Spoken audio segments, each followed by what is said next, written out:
Non, non, l'idée, c'est justement de commencer par une discussion. C'est de donner une carte blanche, c'est une totale liberté. Par en micro. C'est donc la notion de carte blanche qu'on essaie de développer, c'est de nous laisser une totale liberté, de partir dans n'importe quelle direction et de nous. Oui. Il faudrait peut-être que tu présentes le format local. Ah bah, ils vont se présenter eux-mêmes, hein, mais donc on les a connus. Voilà. Tu présentes le syndicat parce qu'on est tous. Bon, en gros, l'idée de cette carte blanche, c'est nous, on a gagné un concours avec format local. On était dans les lauréats du concours, du logement en question, et on a assisté à quelques réunions du syndicat et on nous a proposé cette carte blanche. Voilà. Nous, à l'agence, on a un cycle de rencontres. Et on s'est dit que c'était bien d'ouvrir cette rencontre hors les murs et de le faire ici. Donc on a invité trois autres jeunes agences d'architecture qui, eux, ne sont pas au syndicat, ne sont pas forcément pleine connaissance de ce qu'est le syndicat. Mais... Ils vont pas encore. Oui. Non, mais donc, on va pas à travers les éléments que tu as donnés. Déjà, le concours ouvert sur le logement positionne un petit peu le type d'action du syndicat, c'est-à-dire qu'on était face à un problème qui était une loi qui attaquait le rôle de l'architecte dans le logement. On a fait comme tout le monde, on est allé à toutes les manifs, mais en plus on s'est dit, on s'appelle syndicat de l'architecture et non pas syndicat des architectes. Donc ce qu'on porte en priorité, c'est pas le bonhomme ou la bonne femme, mais c'est l'architecture. Et donc, l'illustration de notre réponse a été, on lance un concours ouvert pour voir et montrer ce que les architectes sont capables de faire en matière de logement. Et quelles idées. Donc voilà le principe global du syndicat. Après, il y a plein de choses, vous avez suivi avec passion le débat sur le paritarisme qui vous a passionné, je vous voyais vraiment... vous brûliez d'envie d'intervenir, c'était bien. Mais ceci étant, c'est une réalité aussi, et vous voyez que même à travers le principe du paritarisme que l'on porte, c'est la qualité de l'agence d'architecte et sa capacité à produire de l'architecture de qualité. Voilà, donc je te redonne la parole. Merci beaucoup. Donc, du coup, cette carte blanche, qui sera animée par Clémence, ici présent. Ça donne suite à, du coup, je vais présenter rapidement les rencontres qu'on fait à l'agence.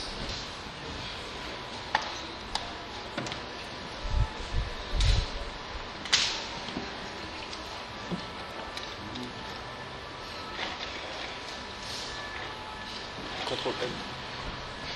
Voilà, donc, format local, 31 bis rue César, c'est notre adresse. Je vais mettre là. Donc en fait, dans l'idée de nos rencontres, c'est de se dire qu'on est dans une agence d'architecture et que c'est bien si les portes de l'agence s'ouvrent pour échanger, pour rencontrer d'autres pratiques, pour essayer d'ouvrir au maximum de prismes à la fois des pratiques et des connaissances. Donc la première, c'était un peu notre test, c'était avec deux amies qui s'appellent Julia Tourner et Deborah Feldman. C'est deux anciennes étudiantes avec qui on était à l'école. Ou qu'on a croisé en agence, et elles ont pas forcément l'habitude des conférences, donc elles sont venues un peu tester cette pratique-là à l'agence. La deuxième, c'était avec Tim Benton, qui est un peu plus expérimenté, qui est prof, et grand spécialiste du mouvement moderne, et principalement aussi du Corbusier. Il est venu tester lui aussi une nouvelle conférence qui s'appelle Who's Afraid of the Villa Savoie. Donc c'est entre deux jeunes étudiantes et Tim Benton, on a deux profils vraiment différents qui viennent s'exprimer à l'agence. Et la troisième, qui est Jean Harari, qui est venu parler des ateliers publics d'architecture pour faire écho au projet qui nous a permis d'être lauréat au cours du logement en question. Voilà, donc en gros ça se passe, ça a commencé à 19h, on range les bureaux, on replie les bureaux qui sont prévus à cet effet pour accueillir une trentaine de personnes en moyenne. Souvent un peu plus, donc il y a des gens dans l'escalier, des gens dans la rue. Bon voilà, on écoute de manière très, très sage les professeurs. Voilà, ça dure en moyenne 1h30, 1 heure. et ça finit parfois un peu plus tard. Voilà. C'est l'idée de ces rencontres qui annoncent cette carte blanche. Voilà. Du coup, dans cette dynamique de l'agence format locale, on s'est dit que finalement, ici, la carte blanche qui a été proposée par le syndicat, c'était une occasion d'ouvrir un peu une discussion entre jeunes agences. Jacques, TXKL et Septembre. On s'est dit que c'était bien d'avoir un panel un peu différent, à la fois de maturation différente. Donc entre Septembre qui a été créé en 2010 et Jacques en 2017. Et entre les deux, TXKL en 2015, format local en 2016. Donc voilà, avec des temps d'expérience assez différents, des échelles différentes, des horizons, des villes différentes et des régions en France ou à l'étranger où les projets sont développés. Donc voilà, on voulait avoir ce panel différent. On va peut-être laisser un petit temps de présentation pour chacun, pour que chacun puisse présenter un peu quelle est l'agence, qui sont les architectes associés, le lieu où vous travaillez, les projets que vous développez et même vos démarches. On peut commencer par Jacques. Alors bonjour à tous, merci de nous recevoir. Donc, je suis Jeanne Gerbeau et mon associé Armel Goyon.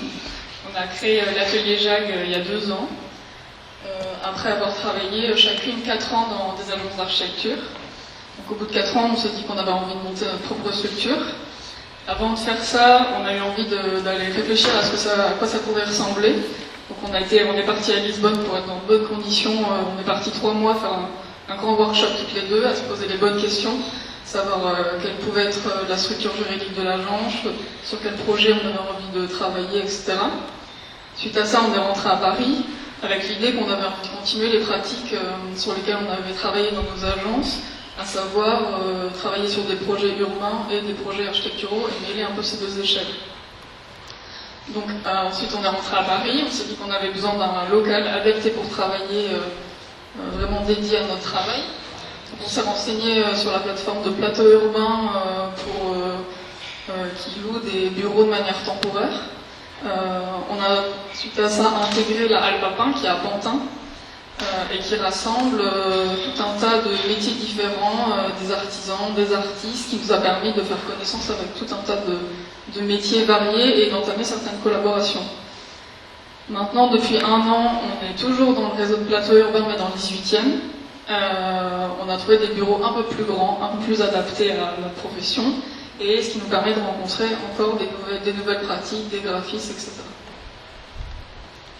Donc, je vais vous parler un peu des projets sur lesquels on travaille. On a commencé particulièrement sur des projets de petite échelle, à savoir des rénovations d'appartements à Paris, des extensions, des surélévations de maisons, particulièrement à Bordeaux, parce que nous on est bordelaises toutes les deux. Et ensuite, en parallèle, on travaille, on réfléchit toujours à des appels à idées, on s'inscrit à des concours ouverts, ce qui nous permet de réfléchir à des nouveaux sujets et de rencontrer des maîtrises d'ouvrage publiques. Donc par exemple là on a travaillé avec le CAU du Calvados, on avait répondu également à l'appel à idées du syndicat de l'architecture et Agora à Bordeaux une réflexion, et ça nous permet aussi de rencontrer des maîtrises d'ouvrage différentes et de fournir un peu notre portfolio et d'avoir des nouvelles références. Donc aujourd'hui, on travaille aussi, donc, toujours pour des particuliers, mais sur des projets d'échelle un peu plus grande. On réfléchit en ce moment à une maison passive, autonome en eau et en énergie en Normandie. Et également l'extension une grande extension d'une maison de maître dans la région bordelaise. Début 2018, notre projet a été lauréat de Europan sur le site de Bègle à côté de Bordeaux. On a trouvé que c'était un vrai tournant pour notre agence, étant donné qu'on a gagné en visibilité. Ça nous a permis de rencontrer à la fois les acteurs qui étaient impliqués dans ce concours, donc les Bègle, Bordeaux Métropole, Bordeaux Atlantique. On a pu aller présenter ce projet au Salon de l'Immobilier à Paris. Et on a vu que petit à petit, on se faisait contacter par des promoteurs privés, des différents maîtres d'ouvrage. Donc vraiment, ça nous a fait gagner en visibilité de gagner ce concours. Aujourd'hui, l'année dernière, on a pu intégrer un concours un dialogue compétitif. Donc on a intégré une équipe déjà constituée avec Sati, qui était mandataire, qui est l'ancienne agence où vous travaillez à Armel, ainsi que 2 équipes rennaises. C'est un projet qui se situe à Cesson-Sévigny, à côté de Rennes, dans la ZAC Atalante, et qui est destiné à recevoir 350 logements, 15 000 m² de bureaux, donc c'est un très gros projet urbain. Et nous, là-dedans, on a gagné ce concours et on réalise deux immeubles de logement collectif. Et aujourd'hui, on est en train de travailler sur la phase APD du premier immeuble de 20 logements qui va être labellisé Passive House. On continue à réfléchir à des projets urbains. Donc là, c'est un projet à Choisy-le-Roi qu'Armel avait entamé déjà dans son agence précédente, qu'on a pu prolonger, qui concernait une zone, la requalification d'une zone industrielle sur les bords de Seine. Et là, un autre projet urbain, toujours avec l'agence Sati, sur l'implantation de 200 maisons individuelles et intermédiaires à Saint-Herblain, sur les franges à la limite de la ville et de la campagne, sur lequel on a beaucoup réfléchi au processus de projet, de savoir comment est-ce qu'on peut mettre en relation des particuliers, des maîtrises d'ouvrage, des professionnels, des institutions. Et enfin, le dernier concours qu'on a réalisé, c'est en collaboration avec l'agence Lambert-Lénac. Donc nous, on était la jeune agence associée à cette agence plus expérimentée. C'est une conception-réalisation avec l'entreprise Paris-Ouest pour la réalisation de 180 logements dans le 14e, dans un site qui s'appelle Village Reil, et qui est un projet qui a eu beaucoup d'ampleur, qui a été médiatisé et ça a été une grande chance pour nous de participer à ça, même si on n'a pas été lauréat. Mais on a vu que c'est une référence de plus aujourd'hui pour nous et on a appris beaucoup de choses en participant à ce concours. Merci.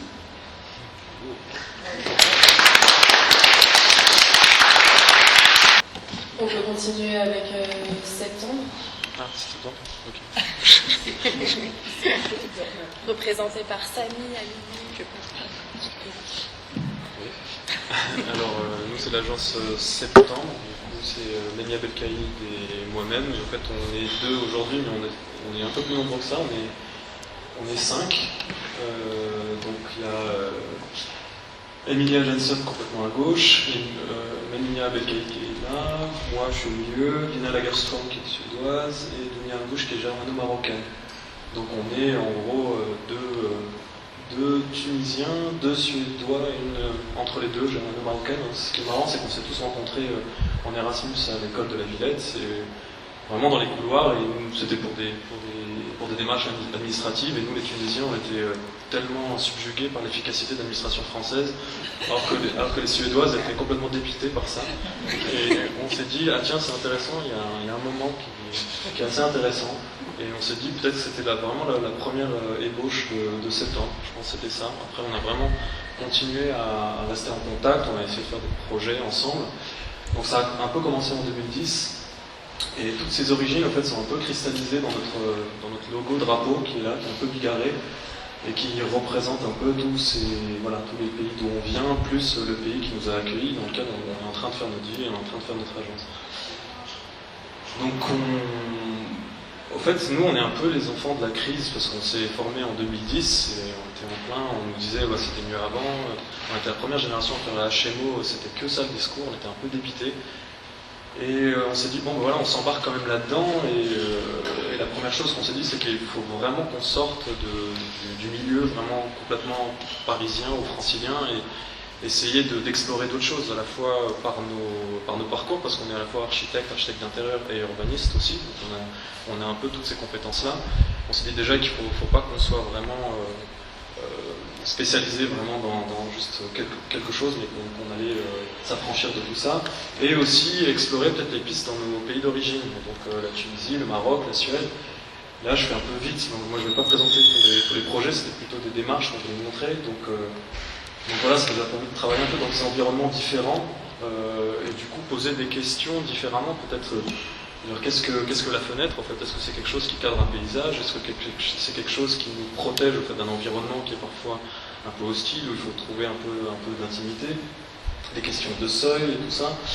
Mais on a eu la chance de travailler tout de suite à Paris, on a eu la chance de faire un petit immeuble de logement collectif rue de Belleville, donc à Port des Lilas, avec un petit promoteur qui était aussi jeune que nous et qui nous a fait confiance. C'était une extension d'un socle qui était en béton et l'extension était faite en bois. Donc dès le début, on avait commencé à travailler ces techniques-là, ce qui nous a permis une certaine visibilité. Ce projet-là, aussi modeste soit-il, s'est retrouvé nominé au Miss Vandero Award avec la Philharmonie Jean Nouvel. On était un peu bizarre avec les gens avec ce petit immeuble. Pardon? Et pareil à Paris, après on a commencé à développer d'autres projets. Bon là c'est un centre social qui est aussi à Paris qu'on va livrer d'ici 2 semaines, c'est ça? S'il n'y a pas de problème. On travaille beaucoup en maquette dès les premiers stades, c'est vraiment un outil qu'on utilise beaucoup. Donc voilà, c'était alors autant en Belleville c'était une extension, là c'est une extension sous-sol d'un centre social qui a toujours fonctionné là-bas mais qui n'avait pas de lumière, qui est rentré, c'était des anciens stocks d'un rez-de-chaussée commercial. En fait, il fallait apporter la lumière, distribuer toute la circulation, lui redonner une certaine rationalité. Et cette question aussi de sous-sol, en fait, on l'a aussi développée dans le cadre de Réinventer Paris, et c'était réinventer aussi les sous-sols. Et on s'est dit que c'était intéressant de travailler avec un illustrateur et de parler de toutes ces strates, toutes ces couches de sous-sol, les montrer vraiment. Du coup, on voit les racines des arbres, on voit le métro qui passe, on voit tous les réseaux souterrains qui sont là, une espèce de cathédrale à millefeuille, une cathédrale à 1000 étages en sous-sol de notre ville. Et plus récemment, en urbanisme, la question de l'espace public est hyper intéressante pour nous. On a gagné ce projet à Clermont-Ferrand pour la basilique juste en face, là, pour vraiment redonner une valeur à l'espace public qui est aujourd'hui complètement enfoui, complètement soustrait au regard des Clermontois et des touristes. Donc c'est la basilique Notre-Dame-du-Port qui est sur le chemin de Saint-Jacques-de-Compostelle et qui est un monument qui est incroyable, placé à l'UNESCO et pourtant qui n'est pas du tout visible. Et du coup, on nous a demandé un peu de travailler sur les abords et aussi sur le centre d'interprétation de la basilique. C'est un concours qu'on a gagné en collaboration avec José Lunes Sassoro, qui est un architecte espagnol qui est assez connu aussi en France parce qu'il a fait la cathédrale de Reims, le parvis de la cathédrale de Reims. Et nous, entre autres, l'idée c'était de dire, en fait, dans le centre d'interprétation, c'est pas la peine de regarder des modèles et des vidéos et tout ça, mais il fallait juste créer des lucarnes qui donnent sur cette superbe basilique et en fait on est en prise directe avec l'objet qu'on est en train d'observer. Et il y a aussi tout un travail qu'on fait sur comment apporter de la domesticité dans l'espace public. Là-bas, Clermont, aujourd'hui, il fait je crois 45 degrés, on bat tous les records. Et là-bas, retrouver de l'ombre, c'est quelque chose qui est assez recherché. Donc voilà, comment on fait pour recréer un peu d'espace public autour de cette basilique-là. C'est un travail qu'on développe aussi et qu'on développe aussi à l'échelle des petits projets qu'on a fait. C'est marrant, il y a Nicolas qui est ici de Illudo et on a travaillé avec eux sur un sujet qui était hyper intéressant sur le pavillonnaire, sur comment développer, comment à travers le pavillonnaire en fait faire un vrai projet urbain. Et leur idée qui était pas mal du tout, c'est qu'ils ont remarqué que si on prend les règles d'urbanisme du PLU aujourd'hui, qu'on prend la surface disponible des jardins, des pavillons, en fait, on pourrait en fait densifier énormément et on pourrait être presque une alternative à l'urbanisme de ZAC qu'on connaît aujourd'hui, parce que tout simplement le foncier il existe et il y a des gens qui ont besoin d'une retraite complémentaire et en fait on pourrait les aider, les accompagner. Donc c'est ce que fait Illudo, qui sont lauréats du concours FAIR, et ils nous ont fait l'honneur de nous inviter à réfléchir sur cette question-là. Du coup, il y a eu un temps de l'expo au pavillon d'Arsenal, mais ce temps-là continue en fait, et c'est un vrai projet, donc avec des vrais clients et tout ça, donc on a un peu développé ça. Donc, voilà, c'est une extension sur un garage. Sinon, on fait beaucoup de recherches aussi sur les matériaux, sur une maison qu'on fait en Tunisie, qu'on voulait complètement passive. On travaille sur des matériaux qui n'existent plus en Tunisie, alors que c'était vraiment quelque chose qui était un bon sens absolu qu'on perd aujourd'hui complètement. On utilise la clim alors qu'on pourrait travailler vraiment sur les patios, sur les occultations, sur aussi travailler sur la terre crue aussi. Donc voilà, du coup ça nous a permis de faire énormément de recherches là-dessus, et notamment sur tous les architectes de la reconstruction qu'on a connus en Tunisie, au Maroc, en Algérie et tout ça. Donc ce sont des architectes qui ne sont pas très connus, mais qui ont énormément construit et qui sont beaucoup inspirés de l'architecture traditionnelle dans les pays du Maghreb, et qui ont apporté une modernité qui, on pense, en fait, est encore très actuelle, et du coup c'est vraiment des sujets qui nous intéressent beaucoup. Et du coup on écrit des articles là-dessus, et voilà, ça c'est une petite photo d'un quartier qui nous est très cher, Lamia et moi, qui est à Tunis, qui est un quartier qui s'est développé entre les années 30 et les années 60, très moderniste et en même temps infiniment méditerranéen. Voilà. Et après, je pourrais dire que là, on travaille sur 52 logements.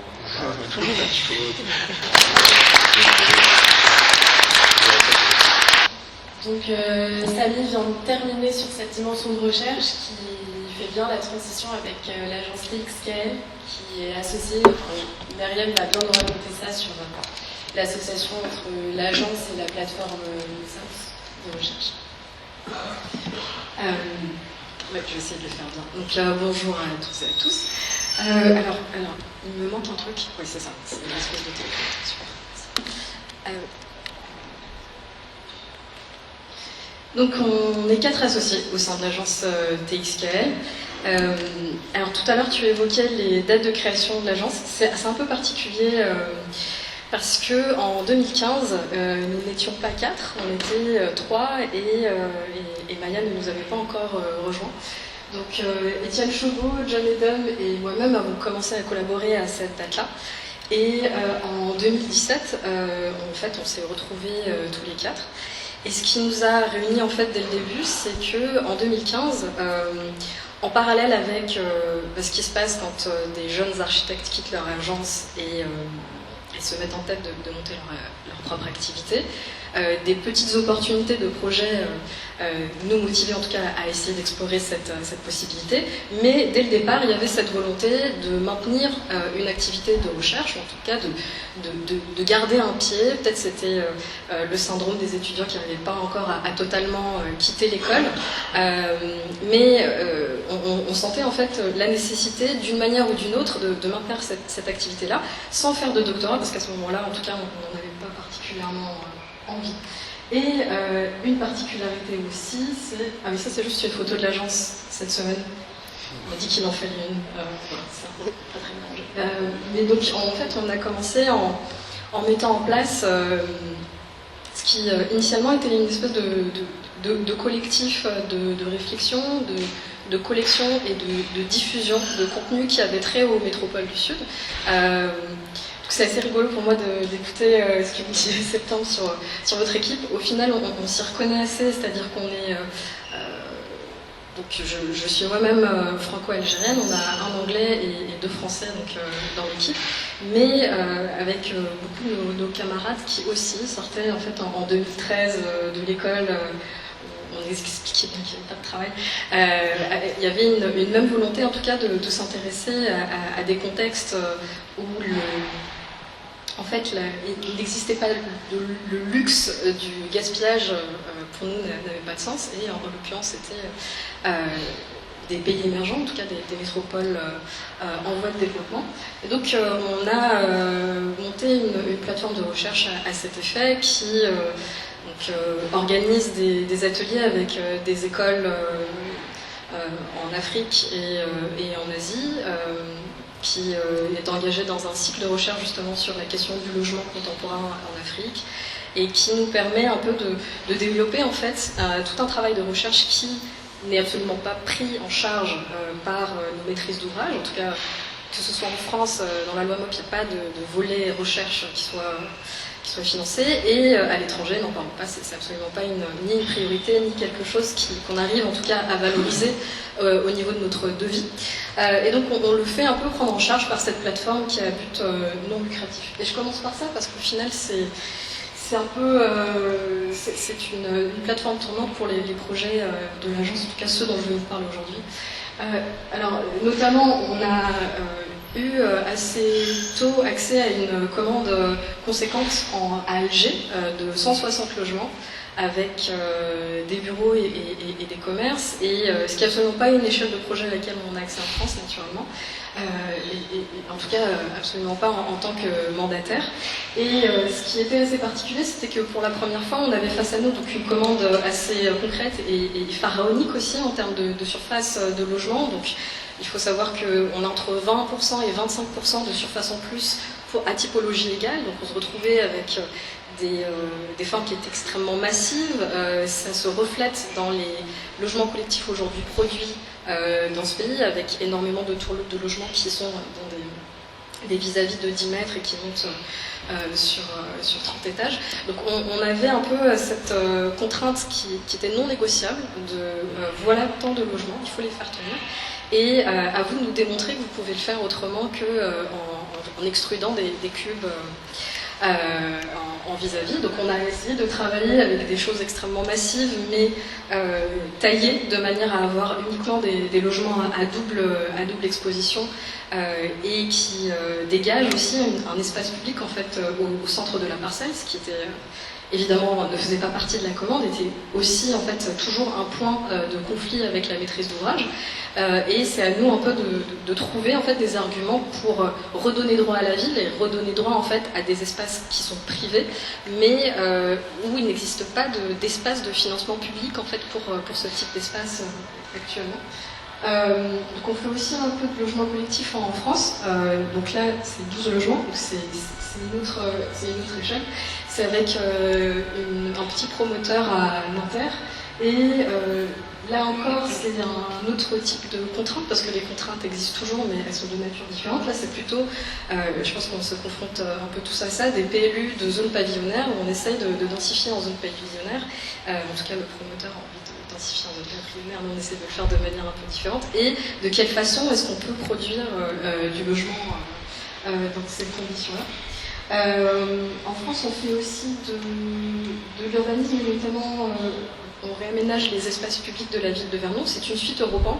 Je suis d'accord avec vous, en effet, c'est vraiment pour des jeunes agences, pour nous, c'était une vraie plateforme pour avoir accès à la commande, et en tout cas aussi en termes de visibilité, c'était pas négligeable.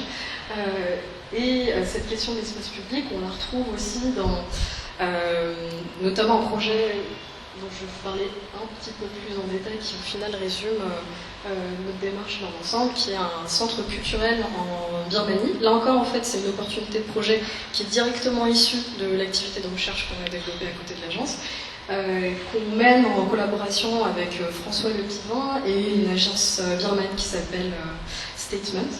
Donc en fait, la particularité de ce projet, c'est que la commande est celle d'un centre culturel, mais les financements sont entièrement privés et issus de la ville,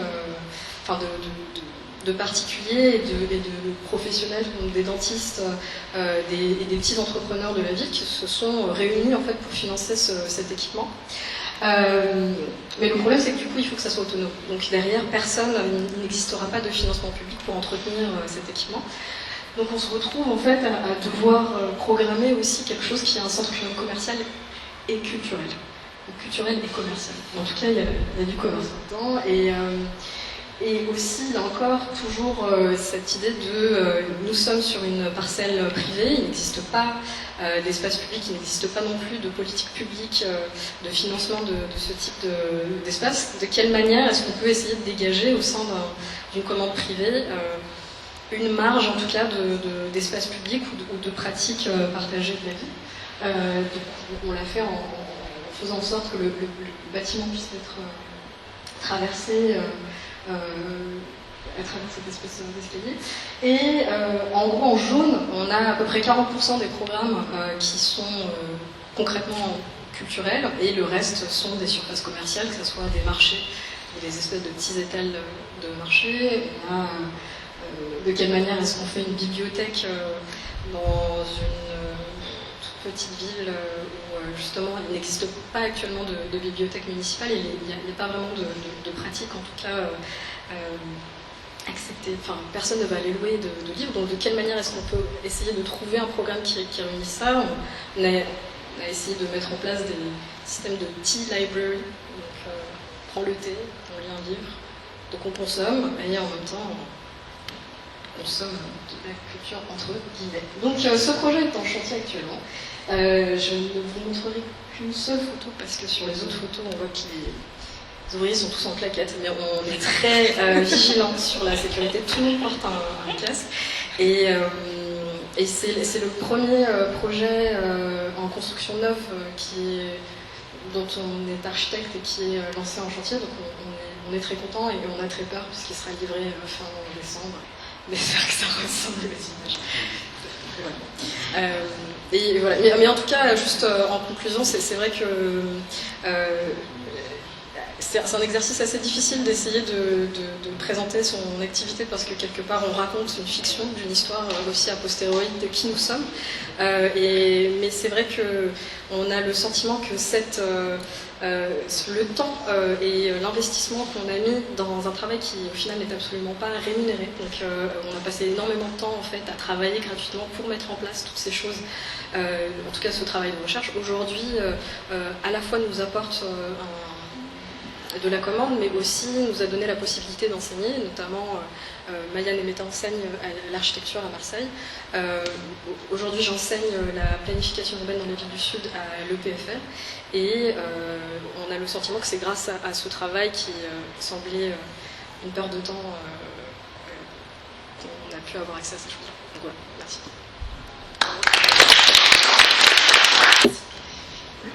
Merci Myriam, et on peut clore ces présentations par format local qui a déjà commencé à se présenter par ses rencontres et qui va aussi nous présenter sa démarche. Donc représenté par Roméo Sanseo et Nicolas Matranga et Baptiste Gardera qui sont dans le sud, vous allez comprendre pourquoi. Donc, moi je vais vous présenter plus la construction de l'agence à travers les lieux dans lesquels on s'est implanté. En Ile-de-France. Donc c'est 3 associés, mais c'est à la base un collectif donc, qui nous a permis d'accéder à un lieu, à Bagnolet, à la sortie de notre diplôme. Donc c'était un grenier, prêté gracieusement contre travaux. Donc un temps comme aujourd'hui, il devait faire à peu près 57 degrés. Donc on a commencé par récupérer des caisses d'œuvres d'art, de livraison d'œuvres d'art qui sont géniales parce que on a du contreplaqué, de pain de très bonne qualité et des isolants thermiques et hygrométriques. Si on peut dire. Voilà, donc on voit Nicolas qui est au téléphone. Enfin, on est en plein chantier à ce moment-là, pendant qu'au même moment on fixait des isolants au plafond. On voit pas d'ordinateur, on voit pas de plan. Ça marche plus. Voilà, donc les travaux, voilà, on faisait un peu ce qu'on voulait, quoi. On avait notre bureau, notre cantine, notre espace, pour au final réussir à se faire un petit coin de travail plutôt agréable. Mais très compliqué de recevoir des clients, de créer des réunions, parce qu'on est quand même dans un lieu, on est dans un grenier avec une échelle de meunier pour monter dans nos bureaux, donc c'est pas forcément le plus accessible, on n'est pas dans le RP, quoi. Par contre, nos amis aiment bien venir, donc pour différents projets, fumeux ou non. Voilà. Donc il y a eu un moment où on s'est rendu compte qu'il fallait peut-être qu'on trouve une autre stratégie, trouver un peu plus de confort. On a trouvé un grand lieu à Montreuil de 900 mètres carrés. On occupait aussi un étage, qui n'était pas un grenier ce coup-là, on commençait à avoir un peu plus de confort, mais on avait un grand toit terrasse qui nous permettait de faire une terrasse de réunion, sauf que ce lieu est un centre de réinsertion qui s'appelle AERI pour anciens toxicomanes, personnes séropositives, etc. Donc quelque chose de très très intéressant en termes d'usage et de pratique, mais très peu adapté à la pratique de l'architecture. Mais avec, voilà, dans un lieu un peu plus aseptisé, on se rapproche de l'hôpital.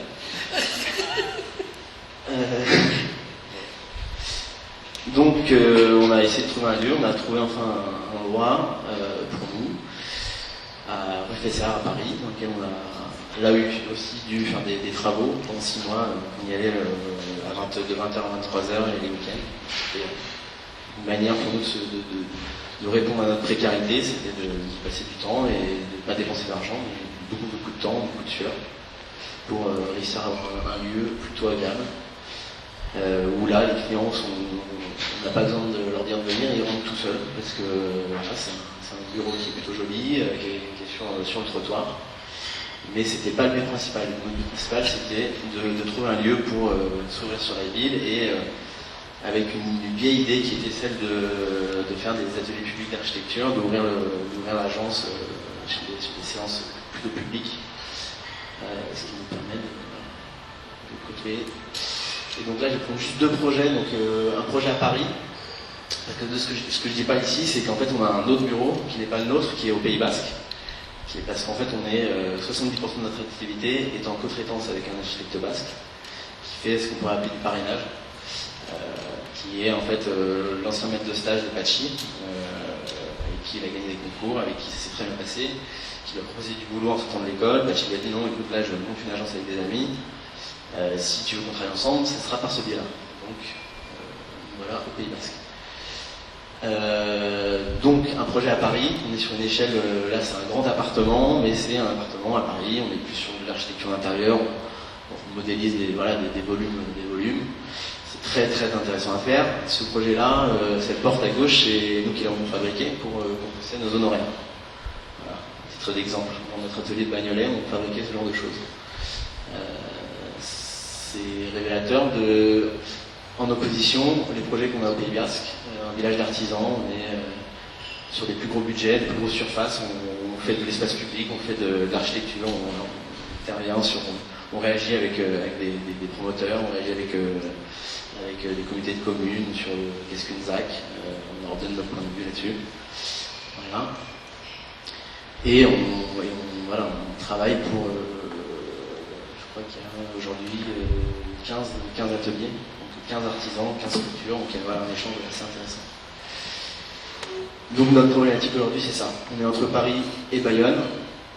Notre agence est située 31 bis rue Fessard à Paris. Notre chantier le plus loin est à Hendaye, 806 km. Voilà. Donc c'est notre manière de réussir à exister, c'est faire 806 km avec un bilan carbone désastreux. Et ce qui nous embête bien, mais voilà, c'est un peu notre seule solution.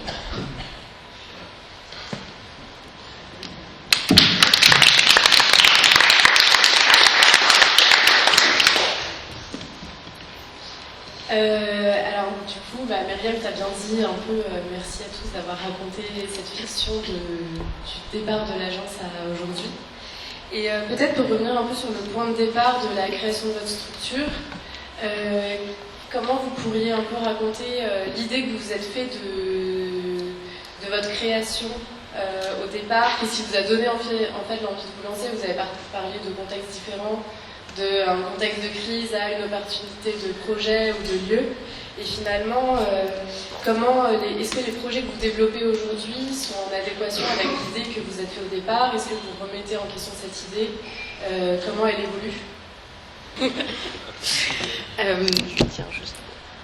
Alors, en fait, j'ai le sentiment qu'aujourd'hui, c'est un peu l'âge de la raison. C'est-à-dire que pendant plusieurs années, j'arrive même plus à compter en fait, ça fait combien de temps on existe, en tout cas on mène cette activité, mais les premières années de l'agence, notre priorité c'était de s'assurer de ne pas en fait tomber dans une espèce de créneau où a posteriori on se retrouvait à faire toujours les mêmes projets parce qu'au final on avait le sentiment que si t'as pas fait ça avant, on te donnera pas la possibilité de le faire.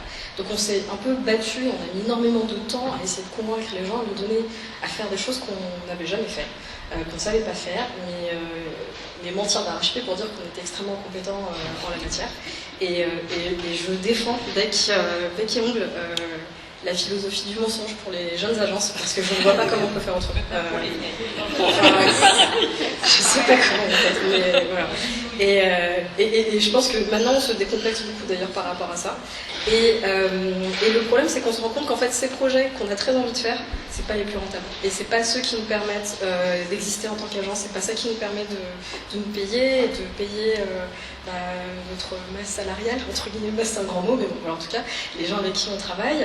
Et du coup, en fait, on se rend compte que ce qui est le plus rentable, c'est plutôt Déjà des projets de promotion privée en réalité, parce qu'ils sont guidés par des objectifs commerciaux. Donc voilà, il y a un calendrier, il faut le tenir, etc.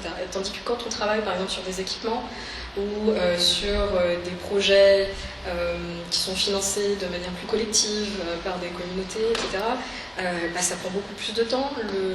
Le temps n'a pas la même valeur et je pense que les gens ont besoin aussi d'être rassurés, que ça n'aille pas trop vite et qu'on ait le temps aussi de freiner, etc.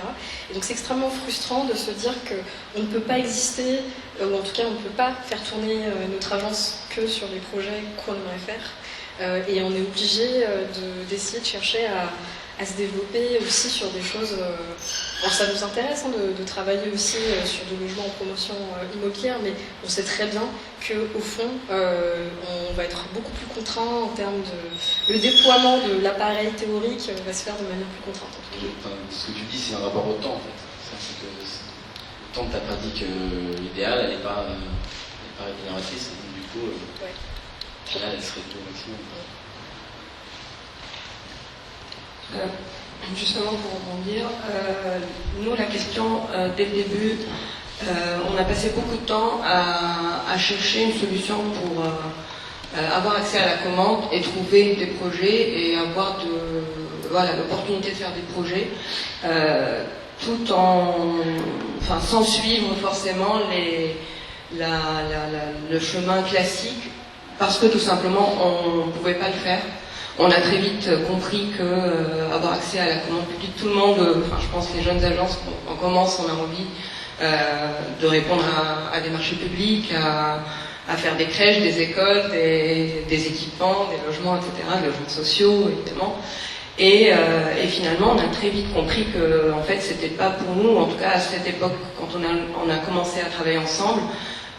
Non seulement c'était difficile, en plus c'était même les agences qui étaient plus établies que nous répondaient aux mêmes échelles de projets que nous qui démarrions, donc on n'avait pas du tout les références pour. Donc on a passé beaucoup de temps à vraiment chercher d'autres manières de faire du projet. Et en même temps, il y avait une autre aussi contrainte dès le début, c'était, nous on a fait le choix de prendre un bureau assez vite et de dire on a un loyer à payer, on travaillait encore à moitié en agence, etc. On est 5, on était conscients que quitter à 5 nos agences et commencer à monter notre agence, c'était pas possible parce qu'on pouvait pas survivre. Et donc on a commencé à faire les choses. Donc on était un code souffle, on a créé, donc on s'est regroupé sous forme de collectif. Il n'avait aucune existence juridique, donc on était tous indépendants. On travaillait encore, une partie travaillait encore en agence, les autres commençaient à avoir des projets, mais on a dès le début pris un bureau. Et je pense avoir un lieu comme ça et un loyer à payer, ça nous a vraiment obligés à trouver des projets, à trouver des opportunités. Évidemment, les rénovations d'appartements, etc. à Paris, c'était la chose la plus évidente et la plus facile. Mais ça nous a aussi permis en parallèle de développer d'autres projets, justement, qui n'étaient pas rémunérateurs, pour lesquels on ne gagnait pas du tout d'argent. Et de développer d'autres choses qu'on aimait faire et faire ça en parallèle. On était nombreux, c'était aussi un avantage, parce que ça permettait de développer plusieurs choses à la fois. Et notre idéal, en fait, d'agence dès le début, c'était de créer quelque chose de très horizontal, d'être 5, de faire tous la même chose, de faire évidemment des projets dans des thématiques qu'on ne connaissait pas du tout, qu'on n'avait jamais fait avant. Ça, c'est très difficile de convaincre les gens, effectivement, de faire ça, mais parce qu'on voulait justement chaque fois découvrir quelque chose de nouveau. Et puis, on voulait tous apprendre à faire toutes les tâches, à faire connaître tout le fonctionnement d'une agence, etc. Ce qui est absolument pas rentable et efficace. Donc même aujourd'hui, on continue à le faire, mais on commence à se poser la question. On a une compta à faire, je te rappelle. Donc voilà. Et on est 5 associés à part légale, tous co-gérants, tous inscrits à l'ordre. C'était vraiment une volonté d'être presque tous. Est-ce qu'il y a eu un moment clé où vous avez quitté vos boulots et monté vraiment la structure? Non. Il n'y a pas eu de projet? Non, il n'y a pas eu de moment clé. Il y a eu 2010, on a décidé de se regrouper, de créer Septembre. On avait un nom et un bureau. Et on a commencé à quitter nos agences progressivement. D'ailleurs, jusqu'à aujourd'hui, on n'est pas 5, maintenant on va l'être à partir de septembre, mais on n'est pas 5 à plein temps à travailler à l'agence. Donc il y a eu vraiment un moment... Un peu risqué, quoi. Une prise de- Ouais, on était prudents, je pense, par rapport à la situation, et en même temps, ça nous a permis de... D'ailleurs, quand on a commencé au début, les gens nous disaient, non mais vous n'allez jamais être 5, enfin ça va jamais marcher, votre truc. Donc, trop nombreux, trop compliqué, etc. Donc finalement, on y arrive au bout de 8 ans. Nous, quand on a monté l'agence, en fait, on a toujours attendu ce moment où il fallait faire du travail vraiment alimentaire. On a essayé de retarder au maximum, et je pense que finalement, on l'a jamais vraiment fait. Donc, je pense que notre volonté de départ, c'était vraiment de travailler sur plusieurs échelles différentes, sur plusieurs sujets et tout ça. Et on a quand même, bon an, mal an, mais aussi en mettant en place une stratégie pour pouvoir le faire, parce qu'effectivement, le gros souci, c'est qu'on n'avait pas de référence, et du coup, comment répondre à certains sujets si on n'a pas les références. En fait, on a commencé à se dire, peut-être qu'il faudrait contacter des agences qui, elles, ont ces références-là, et qui auraient tout intérêt, soit à renouveler un peu leur image en collaborant avec une jeune agence, soit parce qu'elles sont à l'étranger, qu'elles ont besoin d'un architecte local, et voilà, du coup, on a commencé à mettre ce genre de stratégie un peu pour accéder à certaines commandes. Et finalement, en fait, à part les appartements qui, en plus, à l'époque, on les faisait, c'était encore une partie de plaisir, on n'a jamais vraiment eu à faire un travail alimentaire. Du coup, tous les sujets sur lesquels on a travaillé, je pense qu'on a pris beaucoup de plaisir à les faire. Et jusqu'à aujourd'hui, au fait, on arrive encore. Là, on a parlé du concours qu'on a gagné face à Loire au César en plus, donc c'était un peu symboliquement hyper fort pour nous. Mais là, on est en train de faire un hôtel qu'on n'a jamais fait avant sur l'île de Nantes. On est en train de faire 50 logements, donc il y a du logement collectif. Voilà, quand je veux dire, l'espace public aussi. Là, on rend un centre social. Et finalement, quand on regarde, en fait, il y a une grande diversité. C'est la diversité qu'on a toujours cherchée. Donc pour l'instant, on n'a pas succombé à l'ennui. Voilà. Oui, avec aussi le réflexe de toujours essayer de pousser un peu plus loin les commandes. C'est ça aussi qui nous permet, même quand à la base, ce qu'on nous demande de faire n'est pas intéressant, on essaie toujours de le pousser un peu plus loin pour que ça devienne intéressant, justement au détriment de la... Enfin, on travaille toujours plus que... Mais je pense, au début, j'ai un exemple là qui me vient en tête, on a été contacté par l'Institut suédois pour... ils avaient besoin de faire une rampe PMR. À la base, on s'est dit, bon, franchement, qu'est-ce qu'on va faire avec ça? Et après, on s'est dit, bon, c'est l'Institut suédois, c'est bien payé, voilà, ça va être un truc alimentaire. Et finalement, tout de suite, on a proposé quelque chose, on a dit, bon, c'est une rampe, mais quand même, peut-être ça devrait être un aménagement dans le jardin, avec tout un travail paysager, avec voilà, des assises, possibilité de s'asseoir. On a vraiment transformé le truc, ils ont été séduits, finalement, donc on a finalement transformer un truc qui à la base n'est pas intéressant et juste alimentaire, à essayer d'en faire quelque chose d'un peu plus intéressant. Donc je pense qu'on a toujours eu ce réflexe dès le début de dire bon, qu'est-ce qu'on peut faire, même sur des choses sur le papier qui n'étaient pas du tout intéressantes. Et peut-être que Myriam, tu peux nous décrire un peu la complémentarité entre l'agence et la plateforme de recherche, comment l'une nourrit l'autre, à la fois sur la dimension opérationnelle et sur la dimension recherche. Comment ça vous apporte des projets Alors ce qui se passe, c'est que on a commencé à nous demander à faire de la maîtrise d'œuvre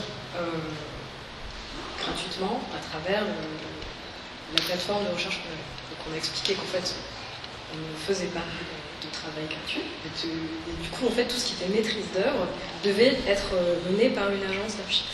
Donc, comme on collabore, en fait, on est plusieurs architectes. Donc, évidemment, il y a TXKL, il y a plusieurs associés qui sont là, Étienne et John.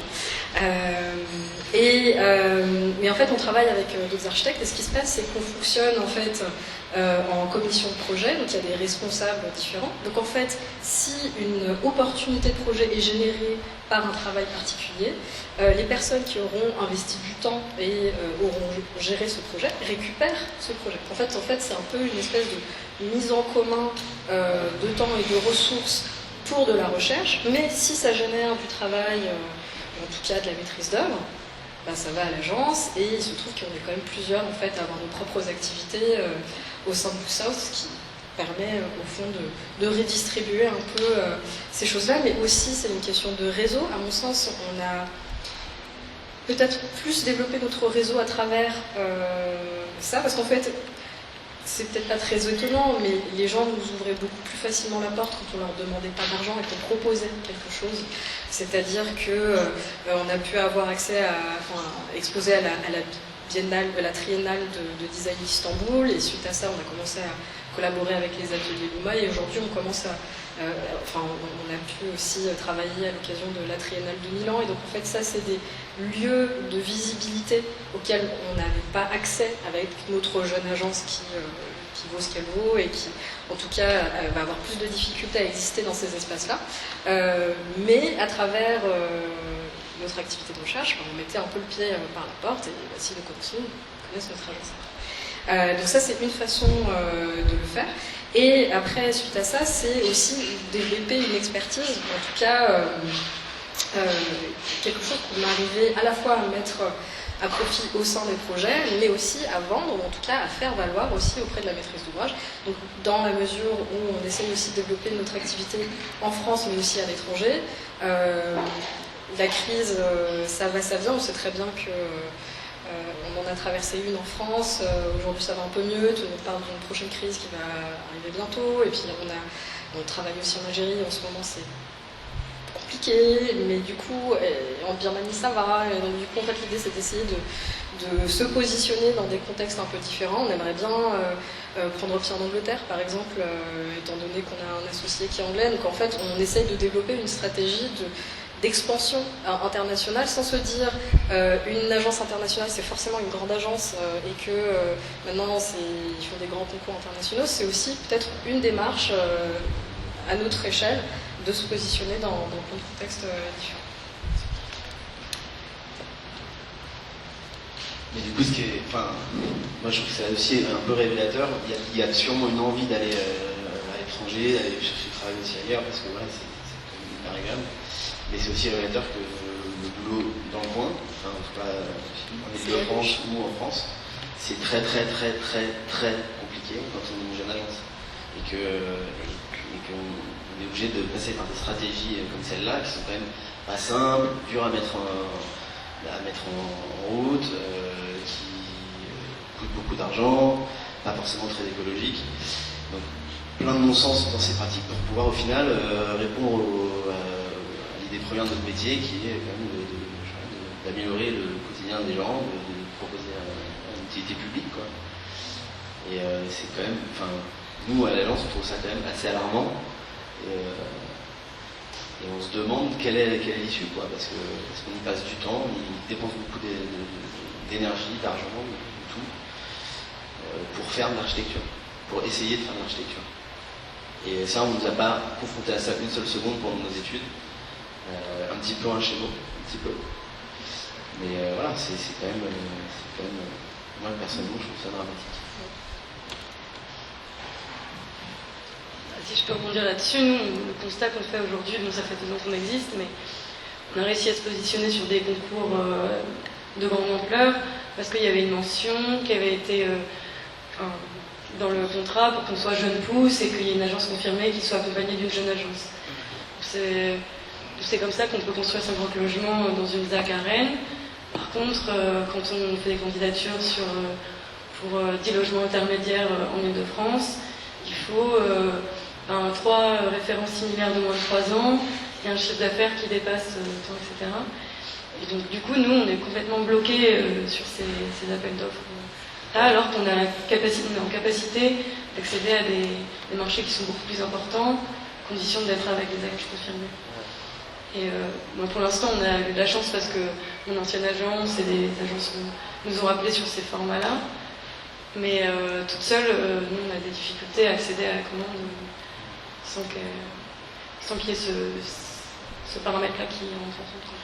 Après, je ne sais pas comment ça se passe à l'étranger, et je ne suis pas sûr que le tableau soit aussi noir pour nous en France. Parce que tout à l'heure, on parlait, et je pense que c'est un peu notre expérience à tous, on a tous bénéficié du chômage pour pouvoir travailler en Angleterre. Je crois que c'est quelque chose qui est impossible de se donner 2 ans d'air pour pouvoir développer son agence, et du coup vraiment sans stress, pouvoir développer, surtout en plus avec le système de l'ACRE et tout ça, ça permet vraiment d'avoir vraiment un fonds tout de suite disponible qui nous permet vraiment d'investir dans nos structures. Déjà, le fait qu'on soit français, qu'on bénéficie de ces avantages sociaux, en fait, indirectement, en fait, bénéficie à notre activité d'architecte, je pense. Et en plus, il y a, je sais pas, pavillon de l'Arsenal, tout à l'heure tu parlais aussi de l'obligation maintenant dans certains appels d'offres de faire appel à des jeunes agences. Enfin, je sais pas ce que ça veut dire, une jeune agence. Bon, ça c'est le numéro de tirette qui... Oui, c'est peut-être ça, je ne sais pas comment ça se détermine, mais en tout cas je sens, moi, personnellement, que de plus en plus, en fait, les jeunes agences sont poussées pour renouveler un peu les générations et tout ça, et je suis même pas sûr que dans les autres pays en Europe, ça soit vraiment aussi simple. Et moi, je serais curieux de voir le nombre ramené d'habitants, évidemment, de jeunes agences en France comparé à d'autres pays comme l'Allemagne, l'Angleterre et tout ça, et leur accès à la commande. Ouais. Enfin, après, est-ce que le tableau est si noir? Je ne sais pas, mais je prends l'exemple de votre expérience à vous. Ça a été progressif, tu vois, le passage à la mise en exercice sous nom propre, etc. Ça a été progressif, donc ça va être, tu vois, c'est pas si facile que ça, et que ça vous a permis en parallèle de préparer le terrain, de faire des références, d'essayer de monter une stratégie. Logiquement, tu as un diplôme. C'est pouvoir bosser, quoi. C'est censé avoir une aptitude théorique et pratique, a priori, pour être autonome, être crédible, de ne pas avoir à 80% de ton temps, quand tu es en échange avec ton client, essayer de le convaincre que tu es fiable, que tu es responsable, que... Hein, Est-ce qu'on peut intervenir? Bien sûr. Ouais. Bon. Oui. Vous n'étiez pas là ce matin, et il y a un sujet, si vous partirez avec le dernier journal du syndicat, où on a écrit un article sur quelque chose qui nous préoccupe beaucoup et qu'on veut vraiment promouvoir, c'est le parrainage. Tu as cité le mot tout à l'heure, indirectement vous l'avez cité toutes les deux. Ce sont des formes de parrainage qui vous ont permis d'avoir vos premières commandes. Je pense que c'est quelque chose qu'il faut vraiment renforcer. Je trouve incroyable que des collaborateurs de structures, quelles qu'elles soient, qui ont souvent porté des projets complexes, beaucoup plus complexes que les premiers qui vont avoir faire leur nom propre, ce qui est absolument étonnant, ne puissent pas les valoriser. Et c'est le boulot de l'ancien employeur, si tant est qu'il soit d'accord, plutôt que de faire un contrat d'entrepreneur à la con pour pouvoir pas payer de charges sociales et vous donner du boulot, donner du boulot aux jeunes archis, de faire un vrai parrainage. Alors le vrai parrainage c'est quoi? Parce qu'il ne faut pas qu'on se confonde les termes, on en a parlé entre nous un peu ce matin. Le vrai parrainage, en fait c'est Patrick Colombier qui nous avait ramené ça à l'époque de l'expérience allemande. C'est une jeune structure qui n'a aucune ou très peu de références, qui postule in situ personné à une candidature quelle qu'elle soit, et qui est parrainé par un parrain qui n'existe pas comme dans la vraie vie quelque part, c'est quelqu'un qu'on voit au baptême, aux communions et aux enterrements, sauf que le jour où il y a une galère, il intervient. Voilà. Et donc c'est l'objectif qu'on s'est donné au syndicat, et on aura besoin de vous qui avez déjà cette pratique, c'est pour ça que vous pouvez aller ressortant, excusez-moi, voilà. Non, c'est vraiment important, c'est tous ces témoignages, et plus à la limite ceux de vos clients que les vôtres même, à savoir que comment mettre en place un système qui garantisse aux clients qui s'adresse à une jeune structure, qui a fait ses preuves, effectivement en tant qu'employé, mais enfin en général, le moteur d'une entreprise d'architecture, c'est les salariés. Le patron il va chercher du boulot, c'est les salariés qui le font. Et ils ont souvent à terme plus de compétences que le patron, ils connaissent mieux les réglementations, enfin je la caricature un petit peu, mais enfin en tout cas ils ont une vraie compétence, en tout cas ils sont très armés pour faire leur travail d'architecte ensuite.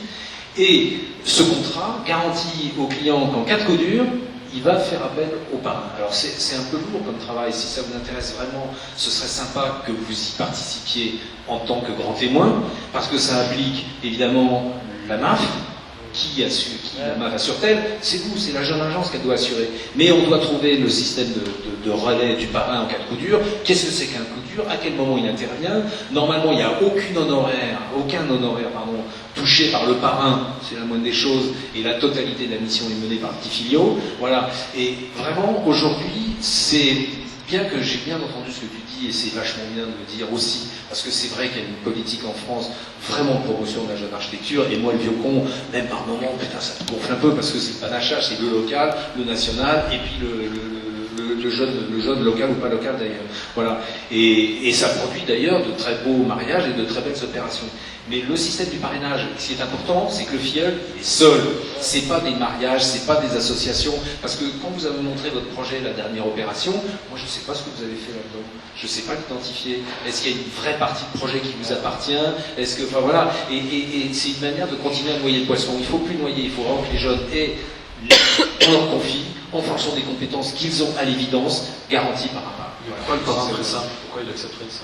Ah bah ça, de la même façon qu'il fait du boulot. Athéis, comment ça s'appelle là, de la boîte là, avec qui vous travaillez Non, mais alors c'est vous qui avez... Ah voilà, Satie. Avec Satie, on le voit plusieurs fois répéter. Quel est l'intérêt de Satie à leur filer du boulot? C'est simplement là du boulot qu'il peut pas faire lui et que... Et alors tant mieux, c'est-à-dire qu'il peut pas le faire lui, sauf que c'est lui qui est sollicité souvent. Est-ce que tu peux répondre? C'est juste par rapport au parrainage, moi j'avais bénéficié de ça, j'avais bossé chez un patron, et puis une fois dans ma première installation, c'était une clinique, une extension de clinique, et que le client savait que j'étais jeune architecte et que j'avais bossé chez un patron, il m'a dit écoute, on voudrait bien te le confier, mais on voudrait bien on sait que tu as travaillé chez un tel, on voudrait bien qu'il te parraine, enfin qu'il te chaperonne, je crois qu'ils ont utilisé comme ça. Ce que j'ai fait, c'est que j'ai été voir, j'ai dit voilà, écoute, j'ai récupéré ça, et on me demande de m'associer avec toi pour pouvoir avoir le projet. Il m'a regardé, il m'a dit écoute, si je te dis non, tu l'as pas. Il dit oui, c'est un peu ça. Il me dit donc je vais te dire oui. Et pour ce qui est il me l'a pas fait gracieusement, mais la seule chose, c'est qu'il m'a juste aidé à négocier des honoraires. Et je peux te dire que la négociation d'honoraires a payé sa part. Sa question a été qu'est-ce qui motiverait un ancien employeur à faire ça?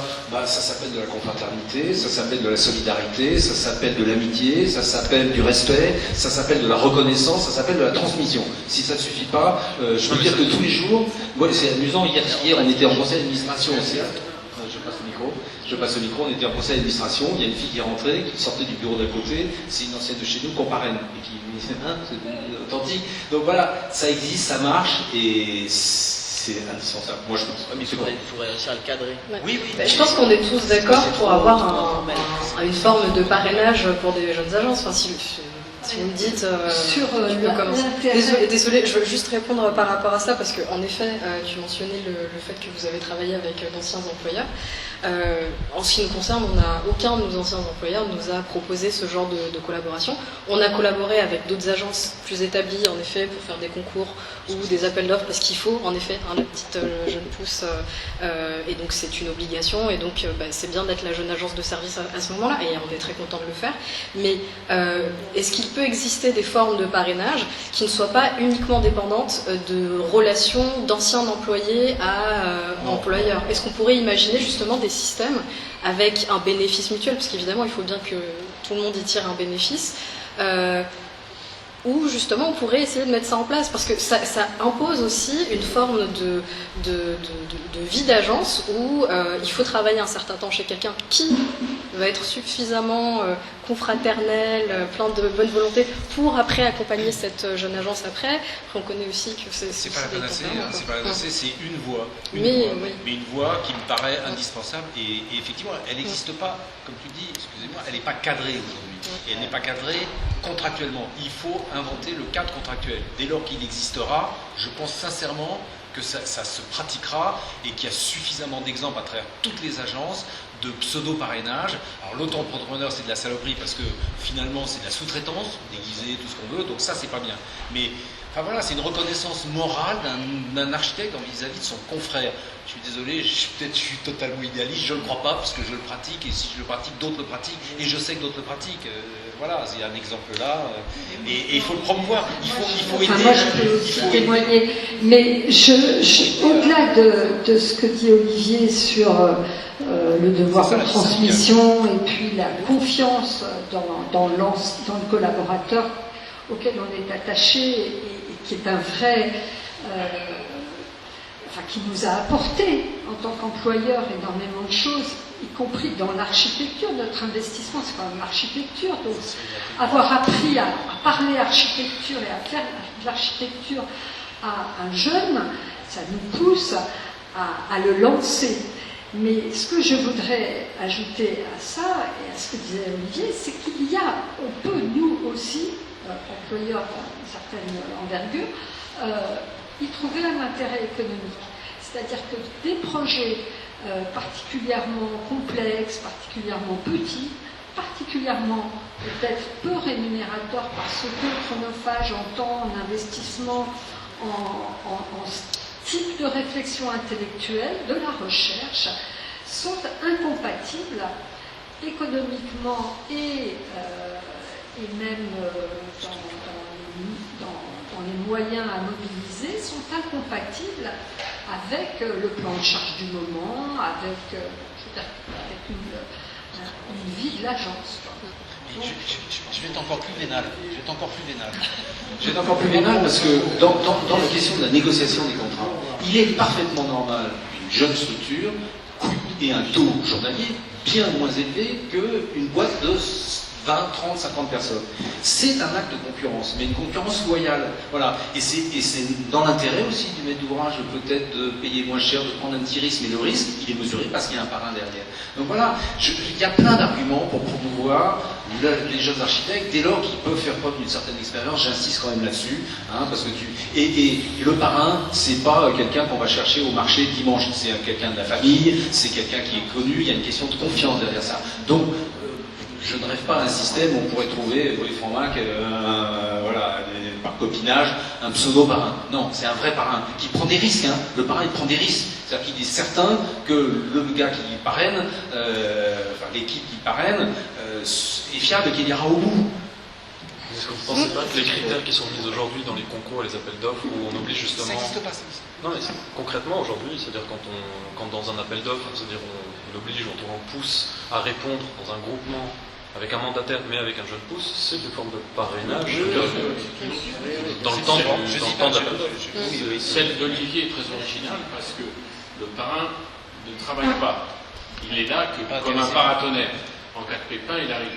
Après, il faut le formaliser peut-être légalement et économiquement. Mais je vais dire, le problème, c'est le mariage imposé, excuse-moi. Mais la formule nationale, c'est mariage imposé. Et quand en plus tu tombes, je vais le dire, je vais mettre les pieds dans le plat, sur un jeune archi qui a des muscles gros comme ça, qui pense qu'il est le meilleur de la Terre et qui fait chier toute l'équipe, c'est pas possible non plus. Tu vois, voilà, le parrain. De toute façon, on peut avoir ça. Oui, mais c'est le cadre de la collaboration, c'est toujours comme ça. Non, la collaboration, elle est choisie. Si elle n'est pas choisie, elle est vouée. Là aussi, c'est choisi. Je pense pas qu'il y ait un gros archi qui va choisir le premier. C'est pas gros archi, c'est les mariages imposés par les élus. Oui, mais c'est pas nominatif, on leur dit juste d'être avec un jeune pouce. Après, ça c'est un troisième exemple. Je pensais à la question du parrainage quand on a voulu former des équipes et on a toujours eu peur de le faire parce qu'on était parti dans l'idée que nous on prendrait 90% des honoraires et il y aurait un de nos anciens patrons qui prendrait 10%. Et ces 10%-là, ils pourraient servir à des réunions hebdomadaires ou mensuelles où on pourrait aller discuter, parce que ces échanges-là, on les a déjà, mais ils ne sont pas rémunérés. Donc on s'était dit, on pourrait faire ça dans les candidatures, se dire qu'on parle de projet avec notre parrain, et par contre, on ne l'oblige pas à traverser la France pour aller parler des 4 logements intermédiaires. Oui, mais pour le travail de la MAF, dès que tu touches les honoraires, il y a une question de responsabilité. Voilà, et même il y a cette question-là, et il y a la question aussi de l'affichage, de comment cette agence confirmée, elle est perçue auprès de la maîtrise d'ouvrage, parce que d'expliquer le parrainage, c'est pas évident. Il y a matière à débat. Mais nous, on n'a jamais osé la tenter comme ça. On s'est dit que c'était pas encore tout à fait clair. Le système d'Olivier est très particulier. Moi, je pense qu'il faut qu'il y ait de l'argent parce que c'est du temps. Oui. C'est du. Enfin, à moins qu'ils viennent là en cas de catastrophe. Oui, c'est ça. Et à ce moment-là, il n'y a pas de raison qu'il intervienne gratuitement. Mais le temps qui pourrait être. Ça s'encadre. Ouais. Moi, je voulais élargir. Reprise de mission, ça s'encadre. Oui, en l'occurrence, c'est un gars. Oui, c'est pas vrai. Dans les marchés publics, il y a des gars. Jusqu'à une période récente, il y avait toujours un marché de substitution. C'est-à-dire que s'il y a un marché dans vos propres, et t'allais, tu disais, en cas de problème, c'est machin qui reprendra la tête. D'ailleurs, vous voyez la mort. Oui, c'est ça. Mais nous, dans les projets qu'on fait, en fait, c'est tacite, cette garantie. C'était nominatif, il y avait un nom. L'architecte de substitution, il ne touchait pas d'honoraires, il intervenait au contrat, si le contrat. Il est monstrueux ce gars-là, s'il a une mémoire, il a 17 disques durs dans la tête. Je voulais élargir le débat dans votre discussion sur l'accès à la commande. Donc, je ne sais pas si vous suivez, mais nous, on a pas une obsession, mais une réflexion sur les concours et introduire des notions de concours ouverts. C'est-à-dire qu'aujourd'hui, en France, sur le papier, c'est fantastique, c'est-à-dire qu'il y a des concours, c'est rémunéré, sauf que le format, c'est le moment de dire, le format d'agences qui peuvent répondre à des concours est très resserré. C'est-à-dire qu'il faut avoir fait 3 écoles avant de pouvoir faire un concours pour une. Voilà. Donc on voudrait, d'une façon quelconque, introduire la notion de concours ouvert, soit à des phases particulières, soit remplacer les MAPA ou les procédures où c'est. Comment tu avais trouvé une expression? C'est par le concours de ouais, enfin en gros, la MAPA, tu te montres, tu dis t'es le plus beau, t'es le plus fort, tu sais tout faire, mais c'est totalement bidon et ça n'a aucun intérêt, ça prend du temps, alors que ça fait du dumping. Alors que c'est un de dumping. C'est un immense de dumping. Alors que de faire un A4 ou un A3 pour donner 3 idées ou 3 serait une façon d'ouvrir et de vous permettre de répondre à des sujets nouveaux. Anonyme au départ et encore une fois qui ont un investissement peut-être pas. Aujourd'hui, ça existe déjà dans les notes méthodo. On voit des notes méthodo, 30 pages max, etc. Normalement, tu n'as pas de dessin à faire, tu n'as pas de projet à faire dans les notes méthodo. Non, mais bon, on voit à quoi ressemble. Non, je finis juste mon. Effectivement, il y a toujours le pour et le contre dans des choses. Si c'est très cadré, je pense qu'il faut limiter l'investissement. Il peut y avoir une rémunération des 4 premiers ou un truc comme ça. Là où je suis d'accord, le danger, je raconte toujours, je suis allé en Roumanie voir un concours sur l'extension d'une bibliothèque d'une université. C'était des A0, quasiment au niveau esquisse plus. Et j'ai calculé, il y avait 120 projets, 120 réponses.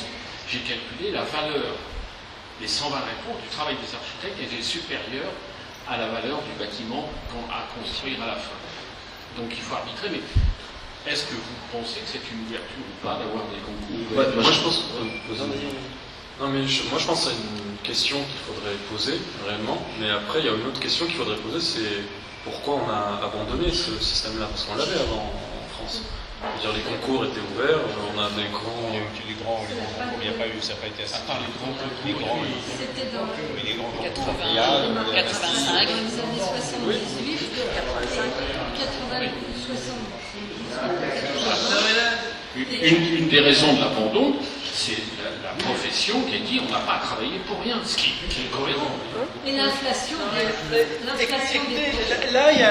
je ne sais pas, on n'arrête pas de dire il y a qu'à. Concrètement, on parle du parrainage, mais il faut travailler ensemble et puis on va monter un projet de parrainage. Concrètement, on dit les MAPA, ça va pas, il faut monter un projet de MAPA.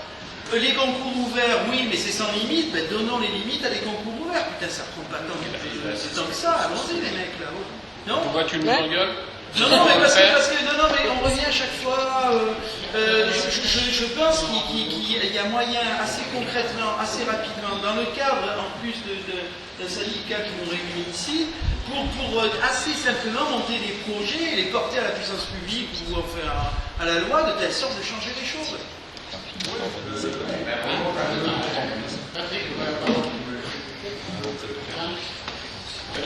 Je profite que Patrick n'ait pas encore le micro pour intervenir.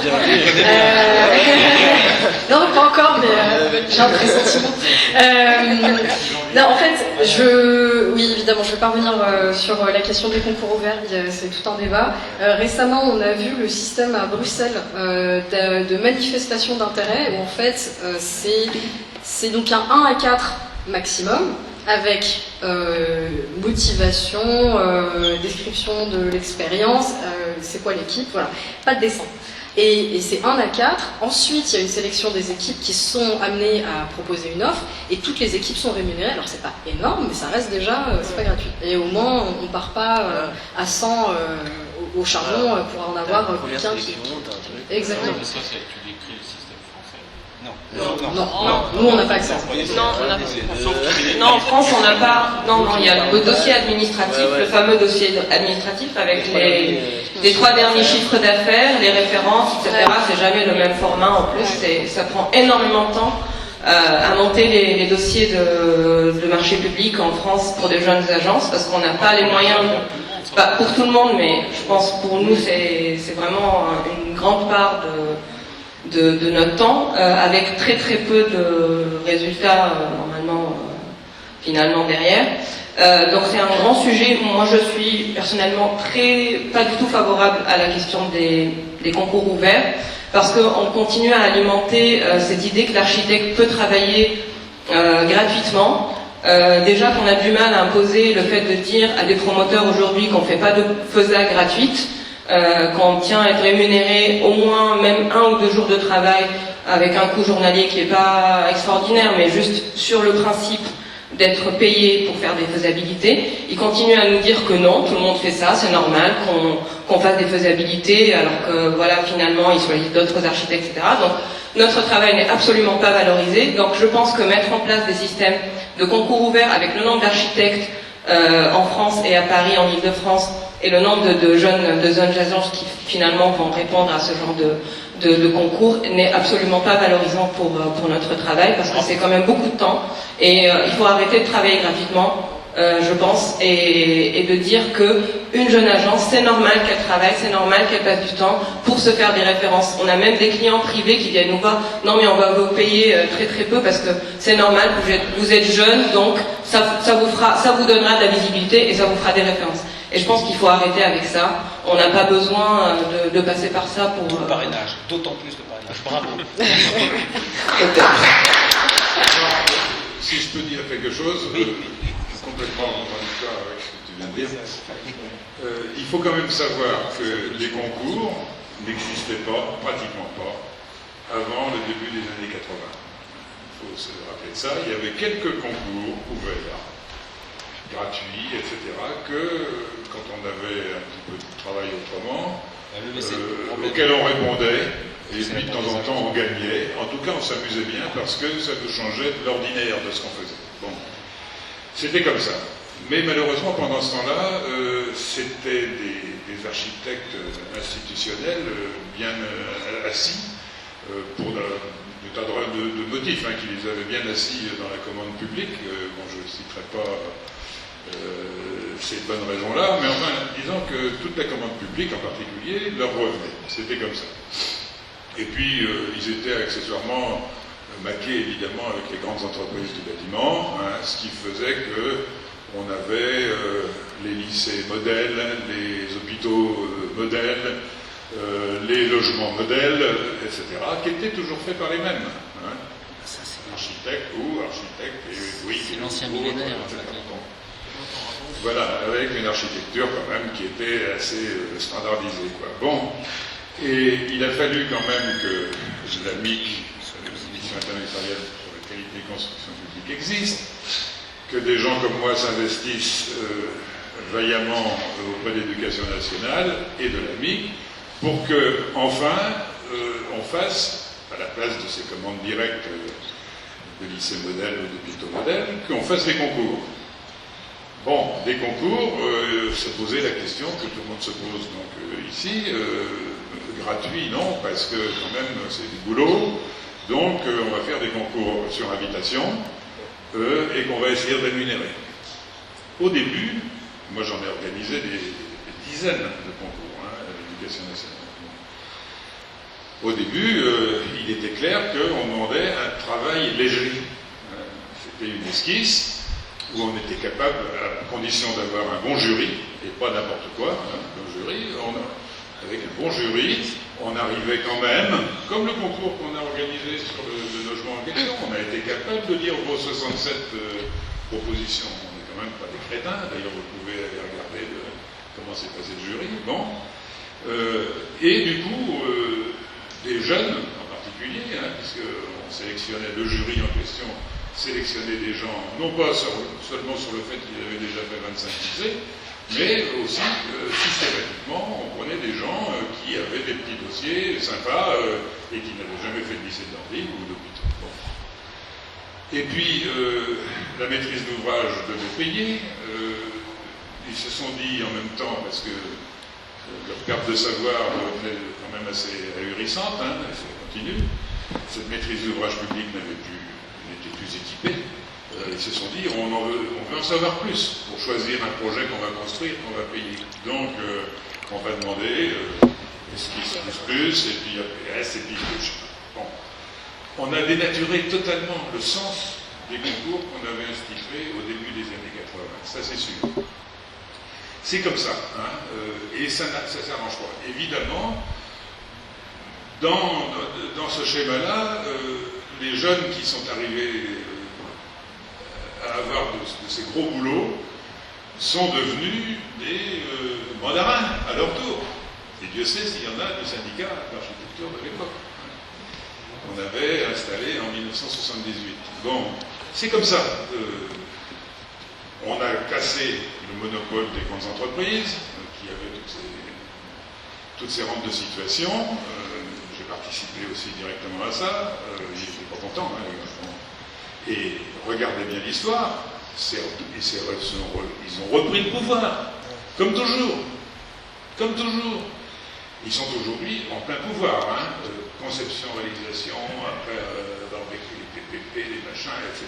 Bon. C'est une lutte sans fin. Et un jour, j'ai rencontré à Francfort le président du BDA. BDA, c'est une Deutsche Architekt, comme le syndicat d'architecture, sauf qu'il avait un paquet d'adhérents chez lui. Hein. C'était la fine fleur de la représentation des architectes allemands. Et son président m'a dit, mais nous, on essaie de retrouver les concours ouverts, hein, qui est gratuit, enfin, pas tout à fait, je vais expliquer. Mais la maîtrise d'ouvrage, elle nous dit, bon, pour une école à Berlin, une école primaire, on a eu 250 réponses, on sait plus faire, etc., on s'en sort plus. Bon. Et donc, on a dit, bon, on va faire des concours ouverts, mais peut-être un peu restrictifs, etc. En tout cas, c'est-à-dire laissez-nous faire. C'est quoi justement, ce qu'on n'a jamais pu trouver, parce que, bon, quels critères? Le premier qui s'inscrit, les Pardon? Voilà. La réalité, c'est que, par exemple, dans notre concours qu'on a organisé là, sur les logements, on a eu 67 réponses, ce qui est incroyable, ce qui est beaucoup, à mon avis, par rapport à 150 préinscriptions, ou quelque chose comme ça qu'on a pu avoir. Il y a eu des prix, évidemment. Bon. Mais je voulais finir avec le président du BDA. Il me dit, écoute, si tu ne me crois pas, je vais te montrer comment on peut faire avec des jeunes qui n'ont jamais fait de bâtiment de leur vie, à titre personnel, et je vais t'emmener voir un bâtiment qui vient de se terminer. C'est un jeune qui avait des qualités évidemment, mais qui n'avait jamais fait ce type de bâtiment. Il m'a emmené voir un bâtiment qui était une pure merveille, et il me dit, on avait proposé la maîtrise d'ouvrage, nous en tant que BDA, c'est comme si nous, au syndicat, on disait, les vieillards que nous sommes, qui ont de l'expérience, qui ont eu des agences, qui ont encore des grosses, on vous garantit que ce jeune-là, si jamais il y a une défaillance à un moment, que ce soit à l'APD ou je ne sais pas où, ou sur le chantier, on viendra se substituer à lui provisoirement et uniquement pour l'aider à passer ce mauvais cap. Il me dit, on l'a fait régulièrement, et ce bâtiment que je te montre là était une pure merveille. Une pure merveille d'architecture, ce qui est rare évidemment, mais en tout cas très réussi aussi au chantier. Je n'ai jamais été. Moi, je vais vous dire qu'on a besoin de vous parce qu'il a failli quelque part. Et du coup, Patrick, là, ce que tu montres, c'est un peu la confiance et la crédibilité qui manque aux jeunes agences. Et en fait, là, ce qu'on a pu voir, c'est la question de la difficulté de l'accès à la commande. Mais finalement, ces 4 jeunes agences qui sont là prouvent complètement la confiance qu'on peut leur accorder et la qualité de leur réflexion, de leur recherche, du travail qu'ils mènent. Et du coup, en fait, moi, ce que je me demande aussi sur cette piste du parrainage, c'est déjà le cadre qu'on lui donne, mais aussi la mise en place sur le long terme, c'est-à-dire quelle liberté on donne à ces jeunes agences en tant que parrains, comment elles peuvent s'approprier ces références et finalement comment à un moment elles peuvent se libérer de ce parrainage qui peut aussi devenir une sorte de Il n'y a pas de nom. nom. Le parrain, il est Jean-François a rappelé là. Le parrainage est complètement ponctuel. Ce type-là, par exemple, ce magnifique bâtiment que le président du BNR a montré, le type derrière, il a eu des commandes immédiatement. C'est le filleul qui signe. Et il n'y avait plus besoin de parrain. La propriété, terminé. La confiance était gagnée. Voilà. La propriété intellectuelle appartient au filleul exclusivement. Mais c'est ça, mais il est justement il existe pas. Il existe pas. Mais il est là pour je fais un appel là pour régler les problèmes. garantir. Alors, voilà, je dis. Alors juste, le temps tourne, il nous reste 10 minutes, si on peut répartir la parole. Désolé. Non mais même en fait, pardon. Alors s'il vous plaît, on va donner la parole aux jeunes. Excusez-moi. Alors, je vais juste faire une petite minute pub avant de partir. Personne ne m'a payé pour la faire, mais je pense que c'est très important de mentionner, vu que j'ai un micro et que vous êtes là. Et j'en profite parce que Gabriella, qui fait partie du syndicat de l'architecture, connaît très bien ce dont je veux vous parler. C'est du dispositif Échelle 1 qui a été mis en place à Marne-la-Vallée. Donc c'est pas un dispositif de parrainage au sens dont donc voilà, c'est pas exactement ce dont vous parlez, mais en revanche, je tiens à témoigner de l'efficacité de ce dispositif pour une jeune agence. Donc nous, on en a fait partie en 2018-2019. C'est un dispositif d'accompagnement, de formation justement, comment est-ce qu'on négocie un contrat, sur quoi est-ce qu'on évite de se faire avoir, comment aussi est-ce que collectivement on peut arrêter de faire du dumping et comment est-ce qu'on fait en sorte que si chacun individuellement mais aussi collectivement on défend notre droit à être payé décemment. Moi je suis pas trop fan de cette idée que parce qu'on est une jeune agence on doit être mal payé parce qu'au final je pense que ça rend pas service à la profession dans son ensemble et voilà, et Sophie Spirglas justement fait partie de ce dispositif et est une très bonne coach et actuellement on a un groupe WhatsApp et quand on a une question on pose la question et voilà et ça se... quand même au courant que c'est porté fortement par le syndicat d'architecture. Oui absolument, on vous a rencontré à cette occasion mais je tiens à le rappeler parce que je pense que c'est quelque chose qui peut en faire partie aussi. Bravo syndicat. Après pareil tu ne peux qu'adhérer. Oui, moi je voulais parler pas du parrainage mais de la question des concours. En effet, je pense que les concours ouverts à tout le monde et non rémunérés, donc c'est une hérésie et ça va complètement à l'encontre de notre travail et de la profession. Mais par contre, il y a la question aussi des concours. Les concours aujourd'hui sont cantonnés disons au marché public. Moi, je fais souvent de l'AMO pour du public, mais aussi pour du privé. Et nous, on essaye de pousser de plus en plus tous les grands groupes privés à faire des concours aussi, et des concours qui souvent sont sur invitation et donc pas de candidature, etc. Mais quand même, le concours a été inventé, à mon avis aussi, pour faire monter la qualité de la production architecturale. Et le fait de l'abandonner, donc avec notamment pour le logement social, avec les dernières réformes qu'il y a eu, moi je pense qu'il faudrait que ça aille dans l'autre sens. Et je me demande si, via le syndicat ou via d'autres structures, en tout cas, on ne pourrait pas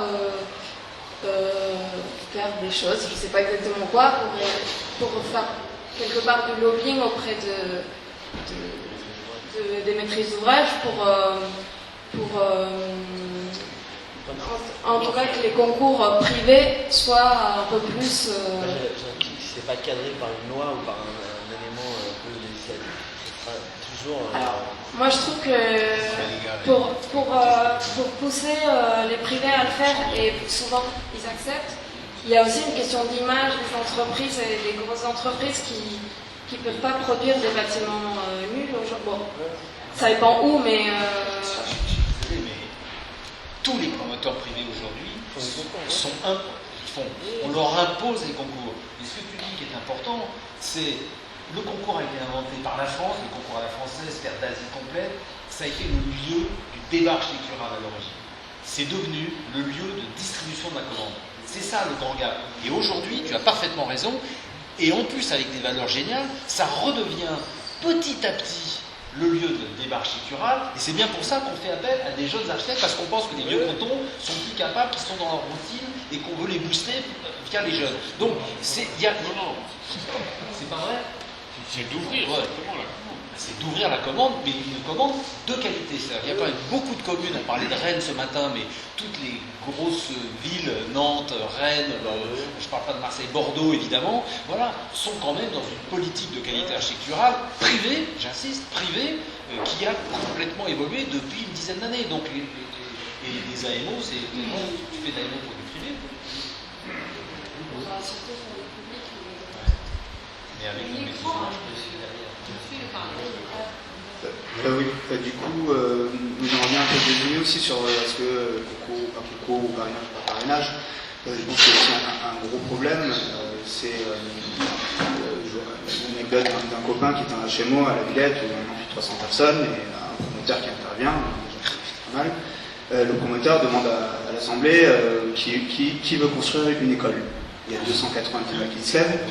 Qui veut construire des entrepôts logistiques. Il y a 3 moins qui se lèvent. Les écoles, c'est, on va dire, il y a 300 millions par an à se partager entre 290 personnes, et les entrepôts logistiques, il y a 3 milliards par an à se partager entre 3 personnes. Donc il y a aussi un gros problème de ventilation des architectes sur les marchés, et je reprends un peu ce que tu disais, Mémia, ou ce qui est alimentaire, ou ce qui est, on va dire, de l'ordre du prestige. Un handicapé, mais c'est certes on va dire perçu comme de l'alimentaire, mais si vous vous spécialisez dans l'adaptation des bâtiments publics aux normes handicapées, je pense que le marché il est assez gros pour bien vivre et faire ensuite derrière des projets plus kiffants, comme les entrepôts agricoles ou par exemple en Normandie qui est le premier facteur d'artificialisation des terres devant les maisons individuelles. Donc il y a aussi des questions où on place le curseur de l'utilité publique des architectes pour rejoindre. Est-ce que c'est vraiment utilité publique égale travail pour le public, ou est-ce que c'est travail pour ceux qui ont plus d'impact sur le paysage voilà.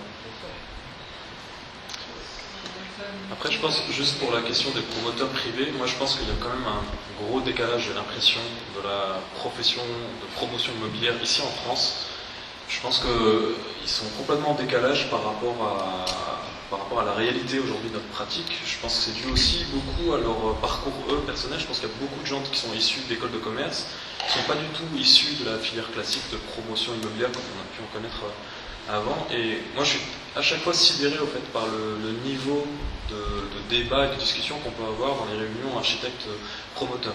Et quand on prend à l'étranger quelques exemples, en fait on voit qu'il y a plusieurs agences de promotion immobilière. Je prends pour la Suède, un pays qu'on connaît un peu, par exemple Oscar Properties, qui est une agence de promotion immobilière, qui est un peu à l'avant-garde, parce qu'ils font justement des concours, ils veulent une émulation d'architectes, ils sont conscients que leur image est hyper importante pour communiquer sur leur... Et je pense qu'en France, en fait, j'ai l'impression que c'est hyper archaïque encore aujourd'hui. Et je sais même pas si c'est juste une question de les obliger. Je pense qu'eux-mêmes, ils doivent renouveler leur logiciel. Leur logiciel est complètement dépassé. De qui on parle, encore une fois, moi, il y a 10 ans, dans DA, il y a 10 ans, dans DA, il y a un mec, Emmanuel Sauvage, promoteur, qui a écrit une chose qui m'a totalement abasourdi quand je l'ai lu. Enfin, il affirmait que la qualité architecturale était une valeur marchande, c'est-à-dire qu'il pouvait vendre plus cher, c'était du tertiaire, ses bâtiments. Pour moi, c'est la première fois qu'il disait cette chose-là. Aujourd'hui, prenons Nantes, l'île de Nantes, parce que c'est un secteur un peu particulier. L'essentiel des promoteurs sont convaincus que la qualité architecturale est un atout commercial dans leurs opérations. Et donc leur paradigme parce qu'il y a la Samoa derrière. Pardon ? Parce qu'il y a la Samoa derrière. Parce qu'il y a la Samoa, mais ok, mais encore une fois, regardons ce qui se fait bien et faisons la promotion de ce qui se fait bien. À Rennes. Non, mais il y a un point important quand tu cites Nantes et Rennes et des choses comme ça, c'est le pouvoir politique. C'est-à-dire que la qualité architecturale, par qui elle s'impose ? Normalement, elle s'impose par le pouvoir politique. Et c'est là, Et tous les bons exemples qu'on a en France, c'est pas le promoteur privé qui fera, il y en a un ou deux qui fera des concours, mais les bons exemples en France, c'est parce que des élus, des communautés territoriales décident de faire la qualité. L'urbanisme, ça se fait. C'est pas laisser construire, c'est gérer la ville. Non, ils prennent même plaisir. Le patron de Cogedim, qui est maintenant chez Emerige, il est devenu amoureux des architectes et il fait plus que des opérations décoiffants.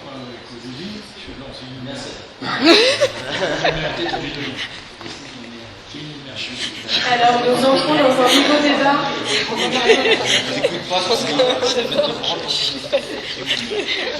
Là, nous entrons dans un nouveau débat qui est la place du public, dans comment le public garantit l'intérêt général et la qualité architecturale. On pourrait en avoir pour au moins 1 heure de plus, et là, le débat va s'arrêter. Donc, est-ce qu'un des intervenants veut conclure? Roméo Non, mais juste rapidement, je vais essayer rapidement. On parle de l'accès à la commande et on part sur le concours public. Donc moi je suis désolé, c'est 30% la commande publique. 70% c'est la commande privée. Et dans cette commande privée, moi je le vois dans la pratique, ça m'a fait plaisir parce que tu parlais de locaux industriels, on va dire ce type de plateforme logistique. C'est tenu par l'ingénierie. C'est-à-dire que c'est l'ingénierie qui tient ça, qui prend le marché de mes leaders et qui après met une mission permis de construire aux architectes. Et ça, c'est des marchés, c'est une démarche. L'exemple que je vous donnais de parrainage tout à l'heure, ce que je voulais vous dire quand même, c'est un marché privé. Donc c'était aussi une démarche de ma part. Je me suis retrouvé face à un client qui disait ouais mais t'es un peu tendre et tu n'y arriveras pas. Mais il y a la démarche d'aller chercher la commande. Donc je veux bien qu'on parle concours. Moi je sais que donc moi je suis sur Bordeaux quand je suis pas à l'ordre mais je me retrouve, je suis au centre de formation des architectes au 308 à Bordeaux. Quand ça discute commande, ça ne parle que commande publique. Et quand moi je suis arrivé là-dedans en disant écoutez, arrêtez de parler de commande publique parce qu'il y a autre chose, on me dit mais qu'est-ce que tu fais d'autre? Tu travailles pour des promoteurs? Non, je ne travaille pas pour des promoteurs. Il ne faut pas oublier qu'il y a une autre commande. Et juste pour l'anecdote, et dans ces cas-là je suis sûr par citer ce projet-là, on a fait l'extension d'une abbaye bénédictine. Ces gens-là ont besoin, ces femmes-là en l'occurrence, ont besoin aussi d'architectes. Mais il y a des entrepôts logistiques, il y a tous ces trucs-là. Et ça, c'est les ingénieurs, c'est l'ingénierie qui le maintient, et il serait temps d'aller la chercher, cette commande-là. On conclut donc. On conclut, Roméo. Appuie sur le bouton. Ben non, juste merci. J'aurais aimé qu'il y ait un tout petit peu plus de monde, mais c'est de qualité. Donc les échanges sont de qualité, c'est hyper agréable. Merci.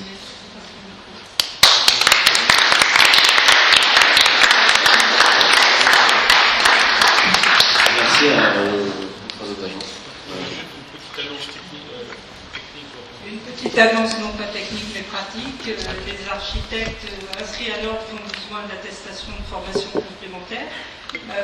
Comme l'autorise le site de l'ordre, nous faisons, si vous voulez, une attestation de 2 heures de formation complémentaire. Mettez simplement votre nom, votre adresse mail et on vous l'enverra. Ok, parfait. On est encore tard. Ah bah c'est super.